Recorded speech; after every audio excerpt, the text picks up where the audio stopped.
दोस्तों नमस्कार। बात करेंगे निफ्टी कहाँ पे कामकाज कर सकती है कल, क्या हमारा प्लान रहेगा। मैं 3-4 दिन से, शायद से 3 या 4 दिन है ना, मैंने आपको वीडियो जो है नहीं दिया है। अब देखो उसके पीछे रीजन क्या है कि देखो मार्केट बहुत ज्यादा जो है न्यूज को फॉलो कर रही है अभी, ठीक है। टेक्निकल वगैरह ये सारी चीजें मार्केट के अंदर काम नहीं आ रही है ना। सो मार्केट पूरा का पूरा क्या है कि एक जो है न्यूज के ऊपर चल रही है। तो ऐसे टाइम पे ना, मतलब मेरे लिए बहुत मुश्किल है प्रेडिक्ट कर पाना। राइट, समझ रहे हो मेरी बात। ऐसे में कुछ भी रैंडमली नहीं बता सकता। और ये ऐसा मैं बाकी लोगों की तरह ऐसा नहीं बोल सकता कि 23,000 पे सपोर्ट है, ये टूटेगा तो पुट ले लेंगे, ये टूटेगा तो मैं एग्जैक्ट लेवल्स देता हूँ आपको। राइट, मैं एग्जैक्ट आपको चार्ट बना के दिखाता हूँ वो सारी चीजें। तो वो थोड़ा सा मुश्किल है ऐसे टाइम के ऊपर। ये ड्यूरिंग द मार्केट तो चलो ठीक है, फिर भी कर रहे हैं हम, ठीक है। ड्यूरिंग द मार्केट फिर भी समझ आ रहा है कि हाँ चलो ऐसे ऐसे ऐसे है। फिर भी उसके अंदर रिस्क बना हुआ है, क्योंकि किसी भी पॉइंट ऑफ टाइम एक न्यूज आएगा और पूरा का पूरा मार्केट ऐसे जारी होगी, इस तरीके से चली आएगी।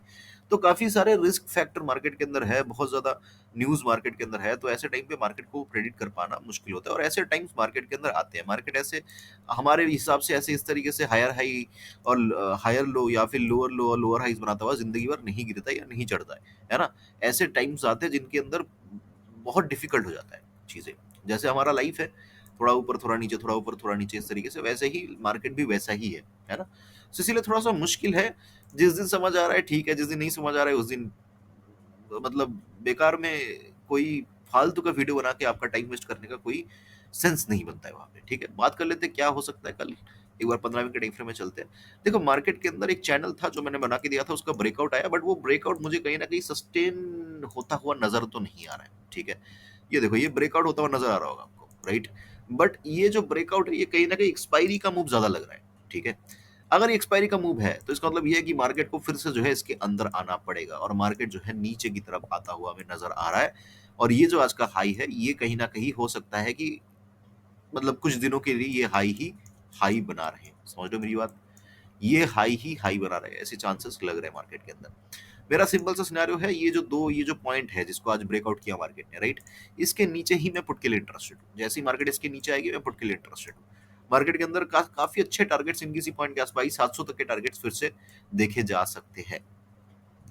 मार्केट अगर गैप डाउन खुलती है तो देखो एक झटका मार्केट हो सकता है कि 100-150 पॉइंट का दे दे, लेकिन फिर से वो नीचे ही आएगी मेरे हिसाब से। गैप डाउन खुलते तो वो और नेगेटिव हो जाएगा।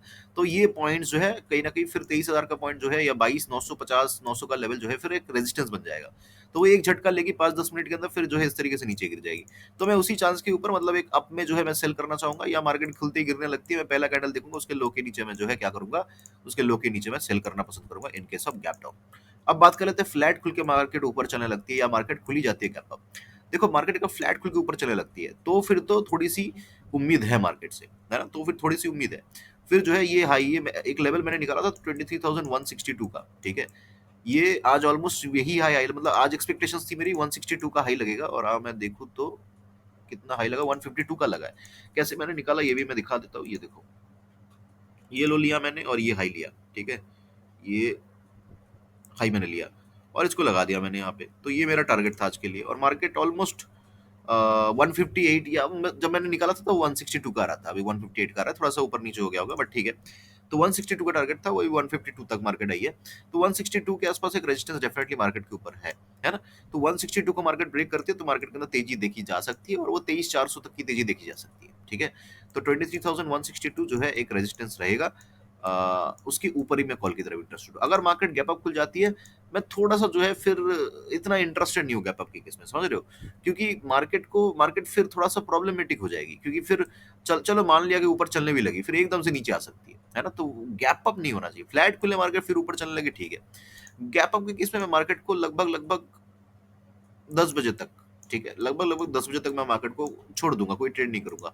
अगर मार्केट मुझे इस तरीके से दिखती है कि लोअर लोज लोअर हाइज बना रही है मार्केट, तो मैं कहीं ना कहीं फिर पुट में चला जाऊंगा।